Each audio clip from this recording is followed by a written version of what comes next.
बरसात की ठंडी रात थी। मुंबई के चार दोस्त समीर, करण, विवेक और नील रोड ट्रिप से लौट रहे थे। रात के लगभग 1 बजे उनकी कार एक सुनसान सड़क के किनारे खराब हो गई। चारों दोस्त सड़क के किनारे मदद ढूंढ रहे थे कि तभी दूर जंगल के पीछे पुराना रेलवे स्टेशन दिखाई दिया।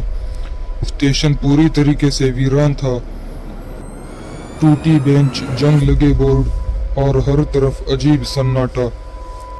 स्टेशन के ऊपर धुंधला सा नाम लिखा था, शैतानपुर हॉल्ट। नील हंसते हुए बोला, भाई यहाँ तो हॉरर मूवी वाली फील आ रही है।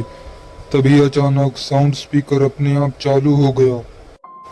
ट्रेन नंबर 307 कुछ ही देर में प्लेटफॉर्म पर आ जाएगी। चारों एक दूसरे का चेहरा देखने लगे। पूरा स्टेशन खाली था। कोई स्टेशन मास्टर नहीं, कोई यात्री नहीं। फिर भी अनाउंसमेंट हो रही थी। समीर बोला, चलो ट्रेन से शहर चलते हैं। कुछ ही सेकंड बाद दूर अंधेरे से ट्रेन की आवाज आने लगी। धीरे धीरे एक काली पुरानी सी ट्रेन धुंध को चीरती हुई प्लेटफॉर्म पर आकर रुकी। उसकी खिड़कियां टूटी हुई थी। पूरी ट्रेन पर जंग लगा था, लेकिन सबसे डरावनी बात यह थी, ट्रेन के अंदर एक भी इंसान नहीं था। दरवाजे अपने आप खुल गए। चारों दोस्त डरते डरते अंदर चढ़ गए। जैसे ही ट्रेन चली, स्टेशन अचानक गायब हो गया। खिड़की के बाहर सिर्फ घना अंधेरा था। ना पेड़, ना सड़क, कुछ नहीं, सिर्फ काला गहरा अंधेरा। अचानक विवेक ने देखा कि सामने वाली सीट पर कोई बैठा है। एक बूढ़ा आदमी। उसकी आंखें पूरी तरीके से सफेद थी। धीरे धीरे मुस्कुराया। अगले स्टेशन पर कोई नहीं उतरता। चारों घबरा गई। करण तुरंत चैन खींचने दौड़ा, लेकिन ट्रेन की चैन गायब थी। अब डिब्बे की लाइट्स झिगमिगाने लगी। फिर अचानक पूरे डिब्बे में बच्चे के हंसने की आवाज गूंजने लगी, लेकिन वहां कोई बच्चा नहीं था।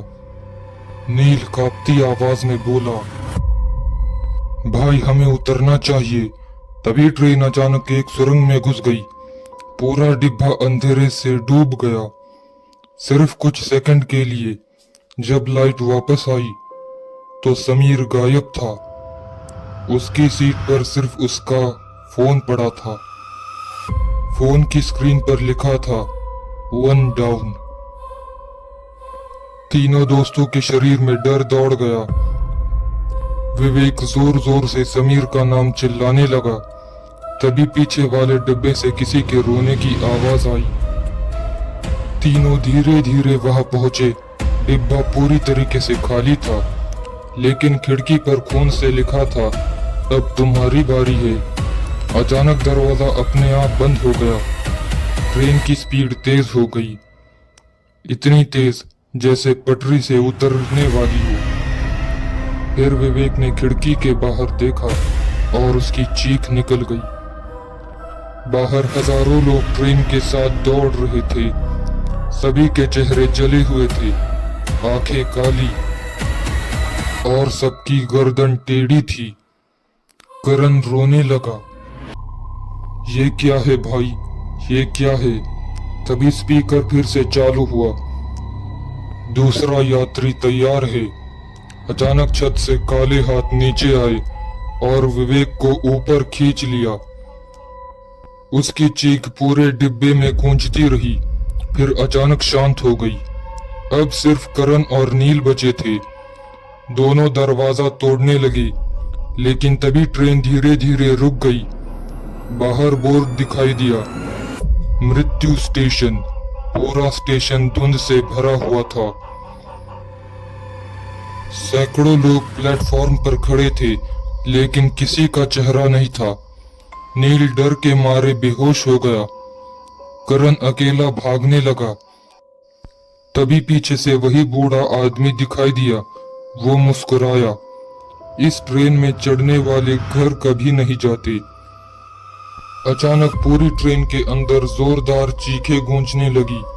दरवाजे बंद हो गए और ट्रेन फिर अंधेरे में दौड़ पड़ी। अगली सुबह पुलिस को रेलवे स्टेशन के पास चारों दोस्तों की टूटी हुई कार मिली, लेकिन चारों दोस्त गायब थे। आज तक उनका कोई पता नहीं चला।